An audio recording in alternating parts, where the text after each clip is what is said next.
Comprar cripto pela Nubank é de boa? Cara, é de boa mais ou menos, né? Fala pessoal, tudo bem? Eu sou o Marcos Capelletti, estou com o Daniel Assen aqui, o fundador da Assen Cripto, e hoje a gente vai responder algumas perguntas para vocês. Inclusive, se vocês quiserem que a gente responda alguma dúvida sua, só deixar aí no comentário. Não se esquece de se inscrever no canal também.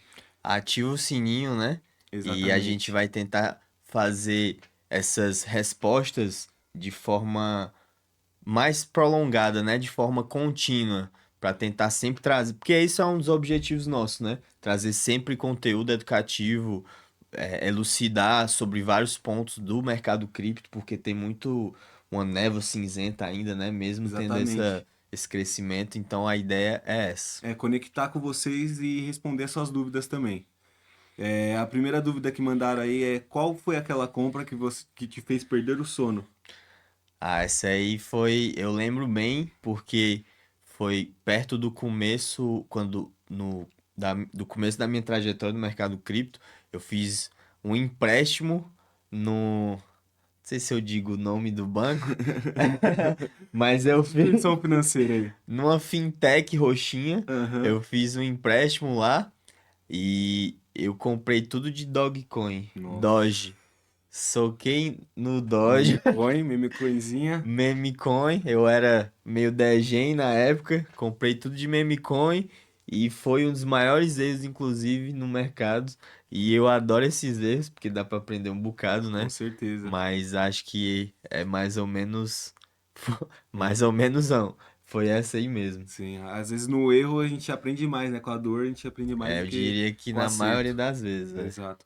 Segunda pergunta é qual a diferença entre Monero e Zcash? Então, tem uma diferença extrema, eu diria, mas só para pontuar mais sobre. As duas são private coins, são criptomoedas voltadas para privacidade. Só que cada uma tem uma especificidade que muda tudo nesse fim de ser criptomoeda privada. A Zcash, a privacidade dela é opcional. O que isso significa? Você consegue utilizar o ZEC, que é a criptomoeda do Zcash, né? De forma, a privacidade dela de forma opcional. Você configura ela numa pool que chama Shielded Pool, ou seja, piscina protegida, shield de escudo, né?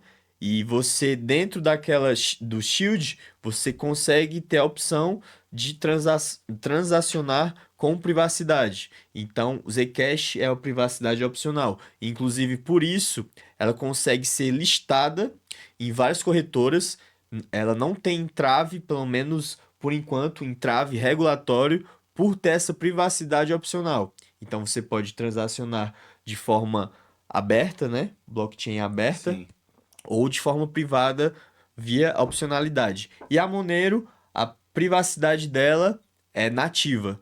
Todas as transações da Monero, do ticket da criptomoeda lá, é XMR.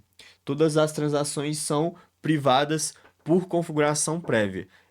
Ele tem um sistema próprio dele de ring signatures, é, stealth addresses, que são endereços s- meio escondidos, eu esqueci o nome em português, mas transações de ring signatures, assinaturas em formatura de anel, que são vários mecanismos tecnológicos para utilizar essa privacidade. Então, resumindo, elas são privacy coins, são duas criptomoedas de privacidade, mas uma tem opcionalidade no meio, e isso ocasiona de poder ser listada e ter um menor entrave regulatório, e a Monero tem a privacidade de forma nativa. Isso cria vários entraves regulatórios, incluindo proibições governamentais e proibições de listagem em corretoras centralizadas. Legal, interessante. Outra pergunta legal aqui que mandaram, que a gente separou, é o que você sabe hoje que gostaria de saber quando começou?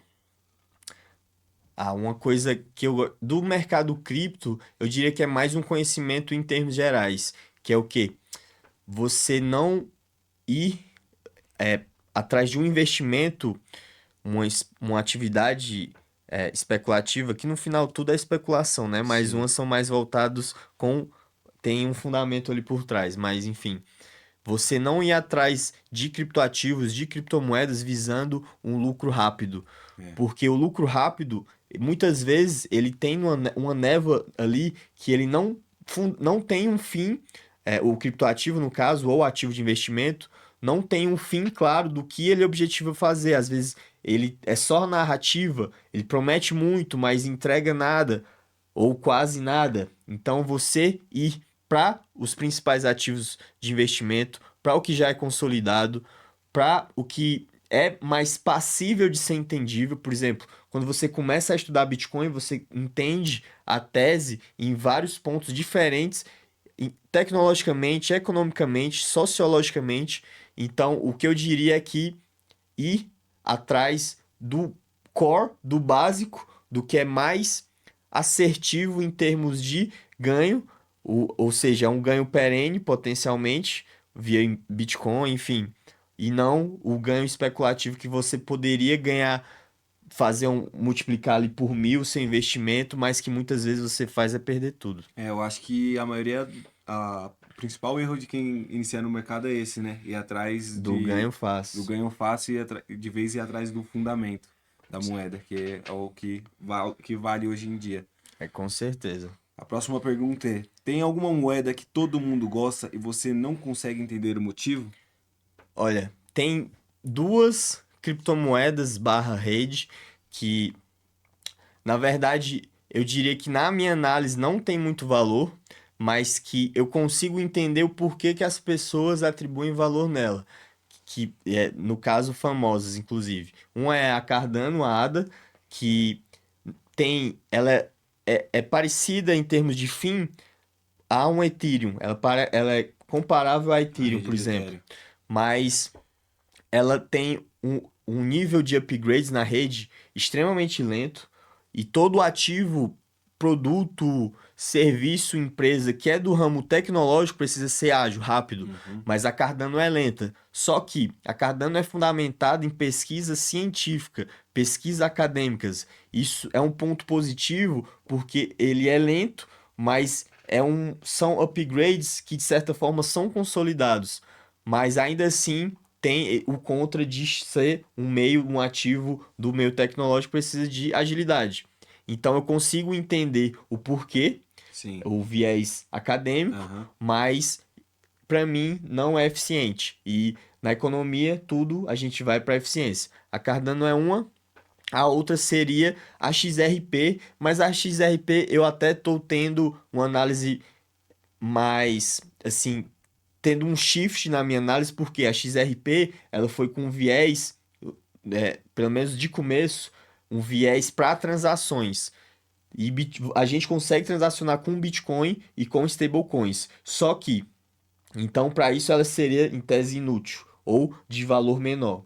Mas a XRP ela está construindo um sistema via XRP Ledger, que é a rede da XRP, XRP criptomoeda, XRP Ledger é a rede. A blockchain, que na verdade não é a blockchain, é uma DAG, se eu não me engano. Eu esqueci a sigla. Directed Acyclical Glyph, que é um tipo de DLT, tecnologia do tipo da blockchain, né? Sim. Enfim. Mas o XRP LED está trazendo muita tokenização e eficiência para transações transfronteiriças entre fronteiras. Então, para determinados fins, que são além da transação simples, ela está conseguindo atribuir valor agora, via transações transfronteiriças e tokenização na rede. Então, eu diria que a Cardano e a XRP são as que eu não enxergo tanto valor, mas que eu consigo também entender o porquê que atribuem valor. E a XRP ainda, eu consigo entender porque estão trazendo, estão vendo um valor maior agora, porque eu tô achando que tá tendo uma maior utilidade mesmo. A XRP, muito o institucional gosta dela, né? Tem muitos, Eu até gosto de por muito conta comentar. que muitos agentes institucionais dos Estados Unidos veem como uma empresa quase nativa da região norte-americana, no caso. Sim. E como teve uma quebra de entraves regulatórios que a SEC, que é a CVM dos Estados Unidos, Comissão de Valores Imobiliários dos Estados Unidos, estava tendo contra a empresa da XRP, que é a Ripple, Aham. e meio que desmanchou um pouco disso, começaram a ter uma demanda nela porque os agentes institucionais também vão atrás das que já estão mais consolidadas, que têm uma capitalização de mercado maior, até Sim. por conta da liquidez, porque eles precisam de ativos com liquidez para poder transacionar. Então, é mais ou menos sobre isso dessa pergunta. Entendi. Próxima pergunta é: você já vendeu uma moeda e depois ela viu ela se valorizar absurdamente? Ah, já várias vezes, né? Ah, acontece direto, né? Quem nunca? Porra. Mas aí entra muito quando a gente está num momento que todo mundo passa por isso, né?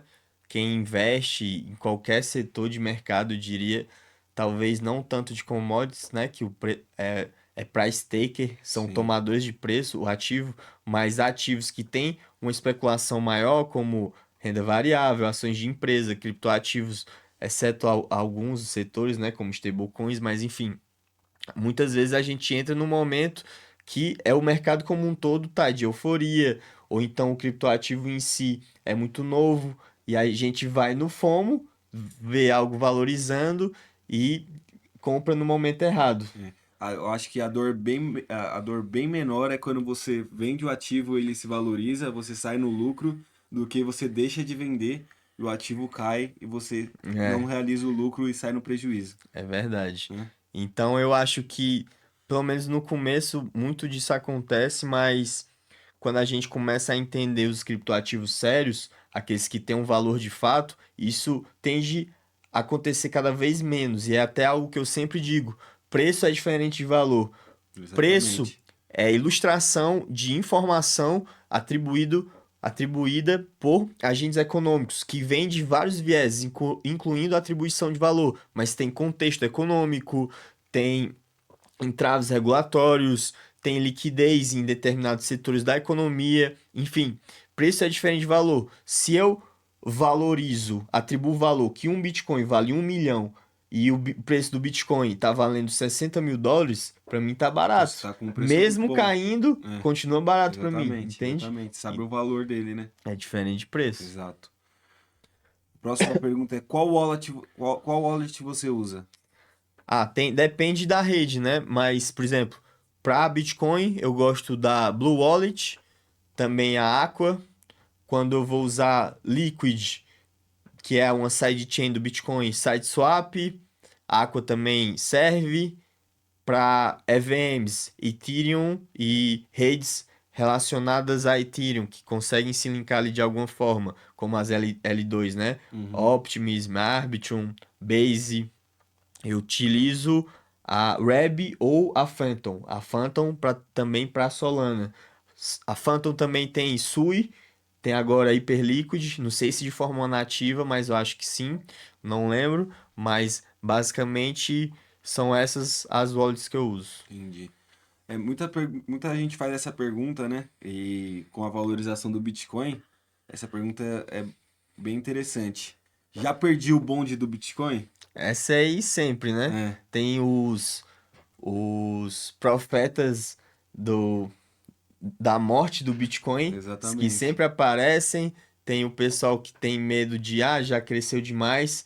Então, volta até naquela resposta que eu dei agora há pouco. Preço é diferente de valor. Se eu analiso um ativo, no caso o Bitcoin, em algo que e se eu entendo que o Bitcoin parece com o ouro e é melhor que o ouro, e o ouro tem um market cap de 10 vezes, 15 vezes o do Bitcoin, capitalização de mercado no caso, ou seja, o Bitcoin está 15 vezes mais barato, se eu só correlaciono com o ouro, considero que o Bitcoin é melhor que o ouro tecnicamente, fundamentalmente, então ele está mais barato do que o ouro 15 vezes. Então não tem como ter perdido se É, eu analiso aquele ativo como sendo valioso de forma melhor do que o ouro. Apesar de que o ouro passou pelo fator tempo que não é trivial, mas o tempo passa, então não sim, perdi o bonde. exato. Então para o Bitcoin, com certeza, É. na minha análise, não. E o Bitcoin tá no mercado bem no início, né? Então tem muito o que Começou crescer ainda. 2009 o Bitcoin Então, foi lançado. O exatamente. mercado cripto veio começar a se consolidar em 2013. Exatamente. Então, é um mercado de 13 anos É. que agora que está entrando a agente institucional, então não tem como ter perdido o Às vezes as bonde. pessoas olham o preço, vê que tá agora que tá 60, 50, 60, 70 mil dólares, acha que tá caro, mas a gente não sabe o potencial de retorno que ele pode ter ao longo dos próximos anos, que o mercado Exatamente. institucional, o ETF, com tudo entrando, esse dinheiro, essa liquidez enorme entrando, até com as stablecoins, esse mercado vai se beneficiar muito mais ainda.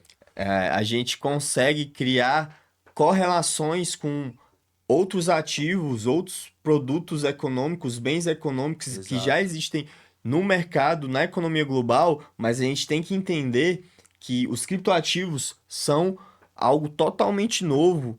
Então é difícil você atribuir valor. Você consegue fazer essas comparações e, a partir disso, atribuir determinado valor aproximado a partir dessas comparações, mas é algo extremamente difícil de fazer.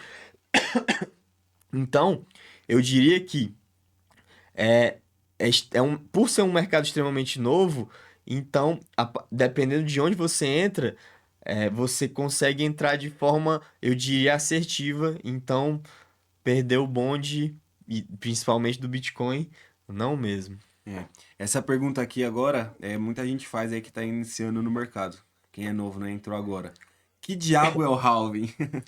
O halving, famoso halving, ele, na verdade, ele é mais do que para o Bitcoin, né? O Bitcoin formulou a ideia, mas que foi replicado por outros criptoativos, outras redes, mas é o seguinte, halving de metade, halving dividir pela metade. O halving nada mais é do que dividir pela metade a recompensa aos mineradores de Bitcoin de novos Bitcoins. O minerador, ele faz o quê? Ele valida novas transações de Bitcoin. Ele faz a mineração, é Os uma blocos, analogia né? à mineração de ouro.